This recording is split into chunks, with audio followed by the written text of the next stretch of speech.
ಸ್ನೇಹಿತರೆ, ನಿಮಗೆ RNT ಗ್ಲೋಬಲ್ನಲ್ಲಿ ನಿಮ್ಮ ID ಮತ್ತು ನಿಮ್ಮ ಟೀಮಿನ ID ಯಾವ ಥರ ಆ್ಯಕ್ಟಿವೇಟ್ ಮಾಡಬೇಕಂತ ಹೇಳಿ ನಿಮಗೆ ಸಂಪೂರ್ಣ ಮಾಹಿತಿಯನ್ನು ಹೇಳ್ಕೊಡ್ತೀನಿ.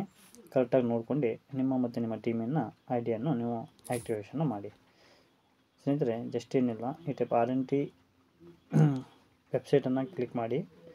ನಿಮ್ಮ ಅಪ್ಲೈ ನಿಮಗೆ ಕಳಿಸಿರ್ತಾರೆ. ಈ ಟೈಪ್ ಪೇಜ್ ಓಪನ್ ಆಗುತ್ತೆ. ಇದರ ಪೇಜ್ ಓಪನ್ ತಕ್ಷಣ ನೀವು ಅದು ಕಸ್ಟಮರ್ದು ಯಾರಿರುತ್ತೆ ಅವ್ರದ್ದು ಹೆಸರು, ಇಮೇಲ್ ID, ಮೊಬೈಲ್ ನಂಬರ್ನ ತಗೊಳ್ಳಿ.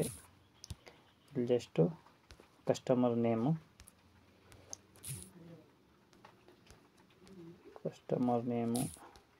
ಇಮೇಲ್ ID, ಮೊಬೈಲ್ ನಂಬರ್ ಈ ಥರ ಹಾಕಿರ. ನಿಮ್ಮ ಪಾಸ್ವರ್ಡು ಏನು ಬೇಕಾದರೂ ನೀವು ಕೊಡ್ಬೋದು. ನಾನು ಕೊಡ್ತಾಯಿದ್ದೀನಿ. ಇಲ್ಲಿ ಮೇಲ್ ಆರ್ ಫೀಮೇಲ್ ಅಂತ ಸೆಲೆಕ್ಟ್ ಮಾಡಬೇಕು. ಇಲ್ಲಿ ಆ್ಯಕ್ಟಿವೇಷನ್ ಕೀನ ಕೊಡಬೇಕು. ಪಿನ್ನ ನೀವು ಕಂಪ್ನಿಯಿಂದ ಪರ್ಚೇಸ್ ಮಾಡಿಬಿಟ್ಕೊಂಡ್ರೆ ಕಂಪ್ನಿಯವರು ನಿಮಗೆ ಪಿನ್ನನ್ನು ಕೊಟ್ಟಿರ್ತಾರೆ.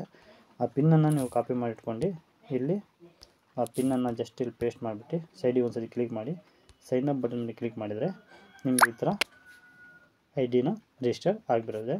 ಜಸ್ಟ್ ನೀವು ಎಷ್ಟು ಮಾಡಿದರೆ ನಿಮ್ಮ ID ಆ್ಯಕ್ಟಿವೇಟ್ ಆಗುತ್ತೆ. ಇದನ್ನು ಸ್ಕ್ರೀನ್ಶಾಟ್ ತಕ್ಕೊಂಡು ನೀವು ಯಾರು ನಿಮ್ಮ ಕಳಿಸಿರ್ತಾರೆ ಅವ್ರನ್ನ ಕಳಿಸಿದ್ರೆ ಆಯಿತು. ಅಷ್ಟೇ. ಧನ್ಯವಾದ.